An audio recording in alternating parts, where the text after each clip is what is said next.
Halo semuanya, gue Okto, balik lagi channel Tech Manis, teknologi masa kini. Di video kali ini gue akan bahas mouse barunya dari Rexus, yaitu Daxa R Mini Wireless. Kalau dari kemarin gue udah review mouse-mouse ambidex kayak Noir M1, terus Phanteks Aria XD7, dan Pulsar X2.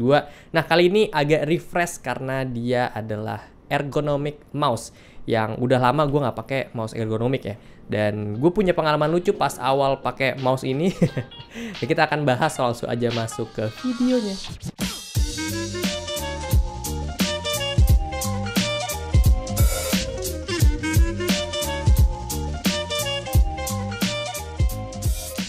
Oke, Daxa kasih box yang menurut gue ini elegan banget. Di dalamnya ada manual guide, garansi, dan mouse-nya, kabel power cord Type-C to USB-A, dongle wireless 2,4 GHz sama extended-nya juga, ada extra PTFE, dan dapat pouch untuk lindungin mouse-nya once kalau kita mau bawa-bawa dia di dalam tas, jadi ini aman dari lecet-lecet. Oke, kita bahas dari bentuk mouse ini dulu. Daxa R Mini Wireless masuknya ini ergonomik yang cukup ekstrim untuk gue pribadi ya. Bentuknya memang ini mirip banget sama mouse Cooler Master MM720. Ada tempat untuk jari manis kita resting ya. Dan di sini lucunya dari mouse ini, waktu gue awal-awal pakai di sini, gue nggak tahu kenapa muscle memory gue tuh kayak mau ngeklik kanan, tapi kok jari manis gue yang gerak bukan jari tengah. Itu random sih. Tapi itu berlalu setelah 1-2 hari gua pakai mouse ini. Sisanya aman-aman aja. Karena kalau misalnya dilihat posisi jari manis kita tuh berdiri juga kayak jari tengah dan jari telunjuk. Mungkin itu yang bikin otak gue jadi agak kurang sinkron gitu ya. Tapi jujur ini enak banget untuk preferensi gua. Ketika gua baru megang mouse ini, berasa ini ngefit banget sama setiap jari gua. Yang biasa jari kelingking gua itu ngetril ya kalau pakai mouse. Di sini enggak, bisa resting dengan nyaman dan gua bisa cengkram semua mouse-nya gitu ya, jadi ini enak. Untuk tangan gue ukurannya 19 x 10 cm, nyaman pakai claw grip ya di mouse ini. Padahal ini mouse yang tergolong kecil, yang harusnya itu pakai fingertip grip di mouse ini dengan ukuran tangan gue tadi. Menurut gue itu karena si mouse ini punya bokong yang tinggi, jadi bisa support bagian telapak tangan gue yang ini ya. Jadi tetap enak pakai claw grip. Dan menurut gue ini ada kebantu juga sama bentuk ergonomiknya dia yang lebar gitu, jadi bikin tangan gue itu nggak kecil-kecil banget untuk megang si mouse ini. Harusnya sih profile claw grip di mouse ini untuk kalian yang tangannya itu ukurannya kurang dari 18 cm, dan kalau untuk 18 cm ke atas itu cocoknya pakai fingertip grip. Tapi kan gue 19 cm, tetap enak pakai claw grip. Secara dimensi mouse ini panjangnya 10,5 cm, terus lebarnya ada di 7,5 cm, dan untuk tingginya di bagian paling tertinggi itu ada di bagian sini, itu ada di 3,7 cm. Untuk mouse ini kalau gue timbang, ini juga gue baru nimbang ya, klaimnya dia 59 gram dan pas 59 gram untuk di timbangan gue ini. Keren juga. Klaimnya sesuai ya. Oke, mantap. Untuk material mouse ini juga gue suka ya, surface-nya ini nggak licin sama sekali. Ini enak banget dipegang. Kalau gue bandingin sama beberapa mouse gaming yang gue punya kayak Phanteks Aria XD7, terus Noir M1, dan ada Pulsar X2, si Daxa R Mini ini yang paling enggak licin. Jadi paling kesat gitu, enak. Untuk desain honeycomb-nya dia kecil-kecil bolongnya, jadi nggak terlalu berasa di kulit kita. Dan di setiap surface untuk rest jari kita itu nggak ada bolong sama sekali. Bahkan di kelingking yang ujung bawah ini tuh juga dia nggak bolong, jadi ini nice. Dan sayangnya shell-nya dia itu nggak bisa kita replace, nggak kayak si Daxa R4 atau kayak Phanteks Aria atau kayak Noir M1. Terus mouse ini udah double connectivity, bisa wired dan wireless dongle 2,4 GHz, sebelum ada Bluetooth. Untuk gue pribadi sih itu nggak terlalu masalah karena gue juga nggak terlalu pakai ya fitur Bluetooth di sebuah mouse kalau udah ada wireless 2,4 GHz-nya. Kecuali kalau kalian emang anaknya mobile banget, punya laptop dan PC, ya itu bisa jadi concern kalian. Hal yang harus dipertimbangkan sama gue adalah di sini nggak ada tempat dongle-nya, itu sayang banget sih. Tapi untungnya dia kasih pouch bag ya, jadi kalau misalnya kita pengen bawa dia bisa masukin pouch bag-nya sama si dongle-nya juga. Untuk switch mouse ini pakai Kailh GM 8.0 dan gue sih ngerasa ini feeling yang paling empuk di antara semua mouse gaming yang gue punya ya, yang pakai Kailh GM 8.0 juga. Gue sih ngerasa itu karena shell click-nya ini dia nggak terlalu besar kayak gaming mouse gue yang lain, jadi ini bisa ngurangin usaha gue untuk mencet si switch-nya gitu loh. Untuk side button-nya gue nggak ada masalah sama sekali secara positioning dan size-nya.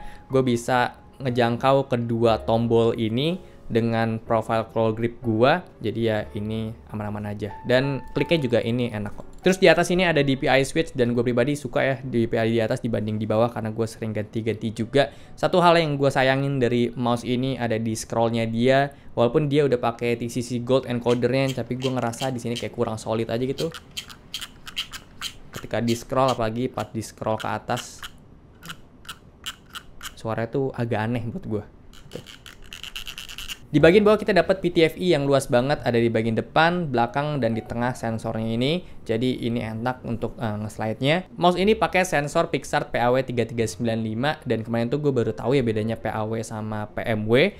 Kalau PAW itu lebih disarankan dipakai di mouse wireless yang pakai baterai karena dia emang mengedepankan efisiensi. Sementara untuk PMW itu lebih ke performance ya, jadi cocoknya untuk mouse yang wired gitu. Dan gue sih emang ngerasa cukup terbukti di mouse gaming yang pakai PAW sensornya kayak ini juga gue cukup impress ya. Ini gue udah sebulan pakai, dari tanggal 4 Oktober gue pakai mouse ini, dan 2 minggu terakhir udah gue jadiin daily driver, dan ini baru gue charge pas awal gue pakai mouse ya. Jadi ini belum gue charge sama sekali. Gue juga bingung ya. Padahal klaimnya ini dia cuma 40 jam dengan baterainya itu kapasitas di 300 mAh. Cuman kalau gue cek sekarang di software itu masih 95%. Aneh banget. Ulti doi.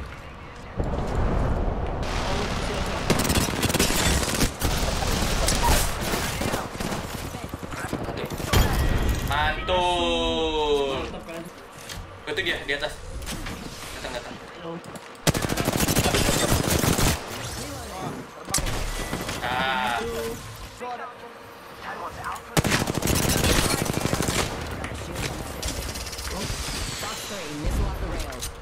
Ya, mantap. Oh, nice. Go,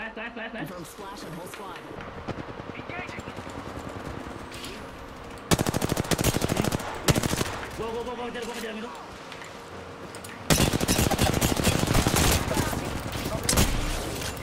Mantap. Satu lagi. Cepat. Zona. Satu lagi. Gimana, Bi? Satu udah down. Ya.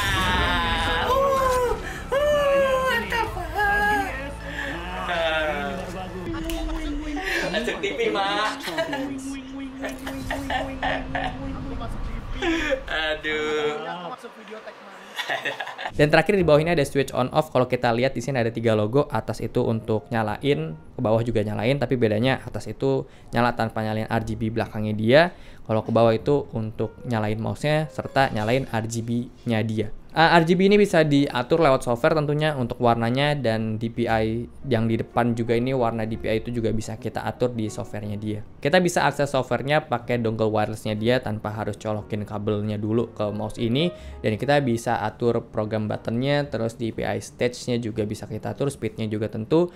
Tadi warna DPI juga bisa kita atur, ada ripple control, angle snapping juga bisa, lift off distance juga ini bisa kita atur, pouring rate dan makro juga ini bisa. Untuk harga launching mouse ini ada di 779.000 dan ada penawaran menarik untuk 50 pembeli pertama. Kalian bisa cek detailnya di description atau kolom komentar gue pin. So, konklusi dari mouse ini untuk gue pribadi sih, ini preferensi gue ya. Gue suka karena dia punya gripnya ini pas di tangan gue dan gue nyaman banget, langsung kayak wah udahlah ini akan gue jadiin daily driver. Cuman sayangnya adalah di scrollnya aja sih, ini kayak bikin kayak aduh dikit lagi nih gitu. Kurang solid aja gitu. Yang jadi concern mungkin untuk kalian adalah ya bentuk kayak gini, gue rasa ini nggak universal.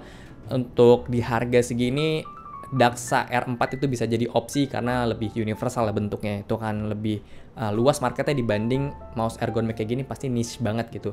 To be honest, untuk grip gue sih suka sama si Daxa R Mini ini.